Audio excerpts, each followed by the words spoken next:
The plans for next year are to race all the Australian rounds in the MX3 class and hopefully secure a few top 10s and 15s. Hi, my name is Mac Walker and I'm 17 years old and I'm from Hobart, Tasmania.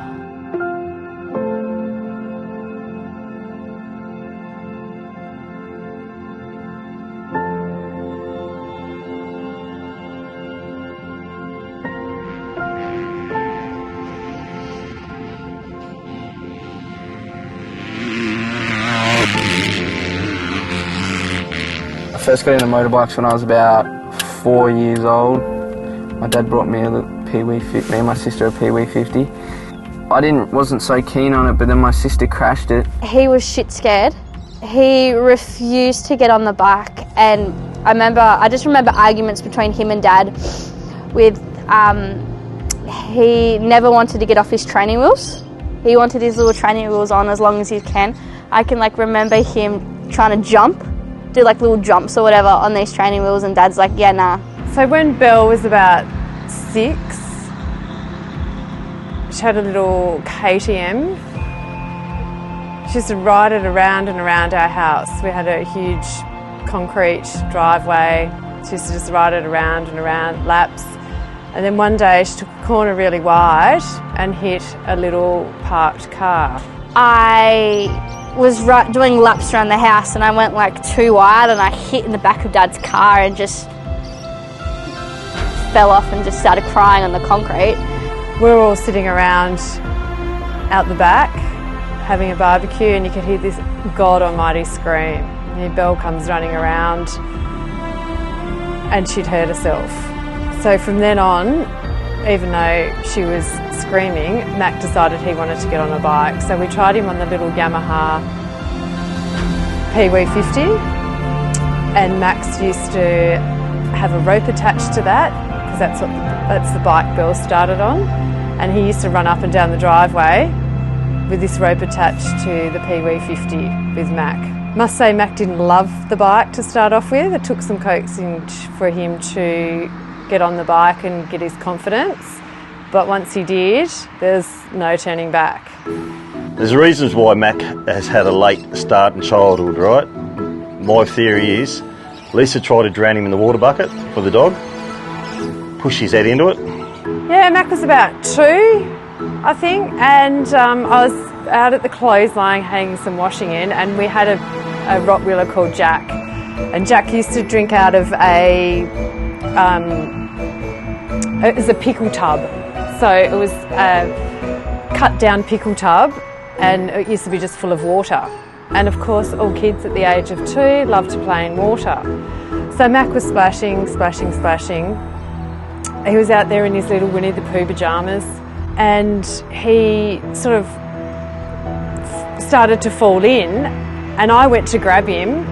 And when I went to grab him, I slipped on the water that he'd been splashing on the concrete, and I actually dunked him in, full on dunked him in. And he would not, for about 3 or 4 years, have his hair washed in the bath. He would scream. Wouldn't get in the shower, didn't like running water over his head, wouldn't get in a pool. Then when he was about 3, he was in the car seat of the car in the garage. Oh, so I used to have this little XR5 Fanta orange, and Max used to tell me off for jumping in the car and just driving it straight out of the garage. So one day I thought, right, get in the car, I'll warm it up. Kids were in the car, but they weren't fastened in their seatbelts. Mother of the year. I put my foot in, put it on the clutch and put it in neutral, but when I started it just went bunny hop straight through a desk. And nearly rode it off and put a TV through the front window into the back seat with Mac. So his experience as a kid has slowed him down a bit.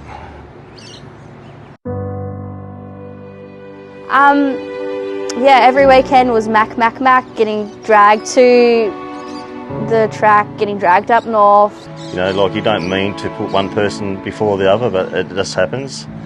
I remember specifically I was in this athletics meet and I've made this the relay team, and I was so excited. But I didn't get to race in it because we had to go up north to watch Mackie race. I was so annoyed because I was so proud of myself for getting into this race, but no, we had to leave early to go and watch Mac. We're lucky Belle's the way she is. She's thick-skinned and she doesn't expect much, you know. Belle's happy to see her brother succeed with whatever he does too, because that's the way she is.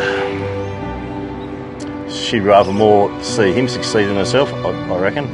Yeah, Belle does a lot for Mac. She's always at his beck and call, basically. Picks him up, drops him off. This is before he started to drive. Growing up, it was always about Mac. Always about Mac. Always at the track, always this, always that. Every conversation in my family was motorbikes, motorbikes, motorbikes, motorbikes, motorbikes. They'd go to the gym together. She looks out for him. Belle's very bubbly, loud, and do anything for Mac. Anything for anyone, really. Yeah, they love each other. Mac's like his mother. He doesn't know how to show it. So no one laughs at my jokes because we're film, alright? I see how it is. You're on film. And Mac, he's a bit of an overthinker, that boy. Thinks about things too much, where Belle's very spontaneous, like she'd be up a tree, wouldn't second guess it, but Mac would be standing down there looking at it, trying to work out how he could get up there safely. There was a lady at the motocross track that had said to me, there's a guy looking for me to film an ad for his butcher shop. And she described him as being like a bigger sort of bloke, and I assumed it was Max.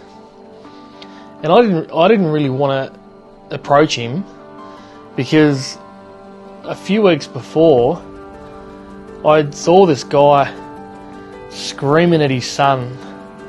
I can't really say exactly what the words were, but it was almost like, what an arsehole, you know.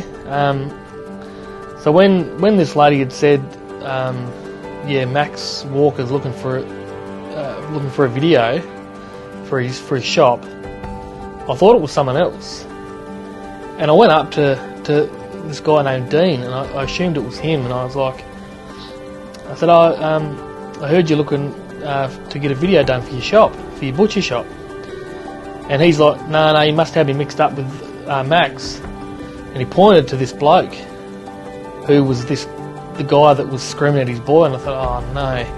So I thought work's work, so I went over and introduced myself, and that was about 2015 or 16. So I introduced myself and I met Mac, who was only about 11 or 12 at the time, and I've been pretty much a part of the family ever since. In 2016, I think, maybe 17, I used to get trained by Steve Jenkins, and in the group was Mac, who was about 12 or 13, and he was getting, coached as well in the same class, and I was obviously a lot older, and as a little kid he was kind of like just in my way all the time. It was like, because he had the seniors with all the kids, and it was like, oh, for Christ's sake, just get out of the way, we'd have to do loops and stuff, and it's funny now because, 5 or 6 years later, he's telling me to move out of the way. But I think it's incredible watching Mac grow up, and watching him evolve into, being such a great motocross rider, and not only just a motocross rider, but he's becoming, for a 17-year-old kid, he's probably the most respectful kid I've ever met and ever known, and hopefully as he even gets older he's very well liked. There's not one person that doesn't like Mac. He's just got one of those personalities, so I'm pretty thankful to be a part of the family. I'm always around for dinner, and me and Max have got a good bond, and also with me and Mac as well. always going for drives and going out for dinner. And so for Mac's future, it's pretty cool that he's 17 and he's been to America twice, but at the end of the day, he's not over there to have fun. He's in a different country. He's 17 by himself. He's not on holidays. A lot of people think, oh, he's 17, he's going to America, it must be cool, but he actually doesn't get to see a lot. He's over there training, working, basically.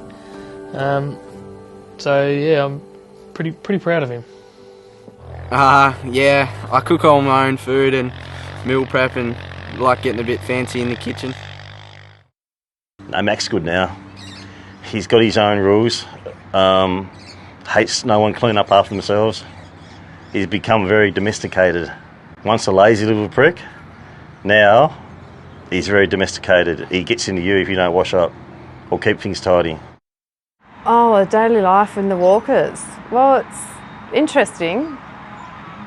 Mac, he's very focused on his fitness and his training to become a better rider.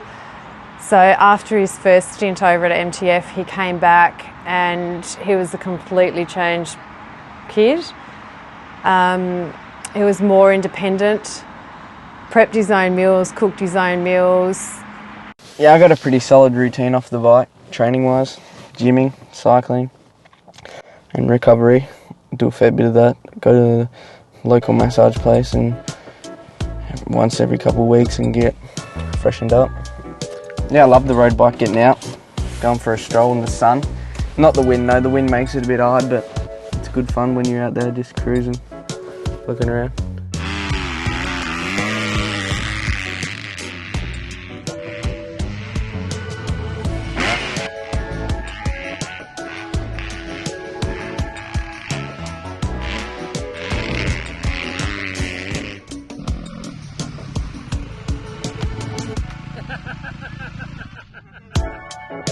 Bloody oath.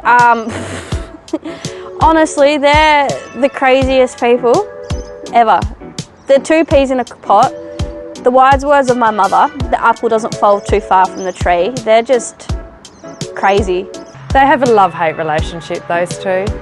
They love each other, they stir each other, they talk smack, inappropriate stuff. Max is very passionate about Mac and his riding, probably too passionate sometimes. From the outside looking in, you'll probably think that they hate each other, but that's just how they communicate, is just punching and screaming and everything. It's a very interesting relationship, but it's nothing but love there, and all Dad wants for Mac is just him to succeed and do what he loves, and yeah. Yeah, Mac struggled quite a bit, which affected us all as a family. It was hard for a parent to understand where his head was at and trying to get him to communicate to us about how he was feeling and understanding it. And when your kids struggle, all you do is want to be able to help them, and when you can't, it's sort of heartbreaking. All I hope for is just he does what he is wanting to do. Like, he's happy doing what he's doing. He's just, I don't know, I just hope that he's doing what he loves and what he loves and doing it for himself and no one else, and he's doing what he wants to do. Like, I don't see any specific goals because I don't think that's appropriate, but as long as he's doing what he's doing and he's happy doing it, that's all that matters. He's grown so much. Like, I can't believe how much he's grown since he's come back from the States in March this year. He's just loving, caring. He's an amazing kid. So hopefully he just reaches for the stars, and hopefully he can be recognised for all his hard work that he puts in and his effort. And I know at times we probably don't feel that, not that he's not grateful, but of what we've sacrificed. A bit worried. Do you sleep much? but knew he's in safe hands, and just had a father to Mac talk. Yeah, don't trust anyone type of thing. You know, mate, there's nothing wrong with dreaming. Dreams is what makes you succeed. You got to dream big, or things won't go your way. His time in the States, he's made some really good mates from all around the world. Some of them live there and just go home after the Lorettas. Some are there for 3 months. The trainers are great, the ground staff are great. They prep the track awesome. Yeah, the Millsaps train facility is probably the best one in the world, I reckon, and they were great to me, and they're a good bunch of people there. Challenge you off and on the bike mentally, in the gym, and yeah, good training. The plans for the future, obviously the end goal is to make it as far as I can in the sport and have fun. Keep doing it while I love it, and yeah.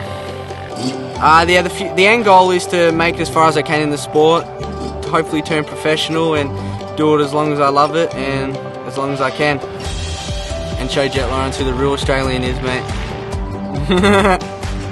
It's a tough gig, whatever you do out there, for anyone in sport, whether it's football or motorbikes or whatever. You know, you need a lot of luck and a lot of hard work. Yeah, he misses his little boy. It's his shadow. It's his best mate. Like, you know, it's hard for both of us, but it's hit Max a lot harder. I really hope he takes everything that he learns out of it and puts it into place. They run a really tight program over there. It's not only on the bike, it's off the bike, in the gym, it's nutrition. They support the kids really well. I felt quite comfortable him travelling by himself this time.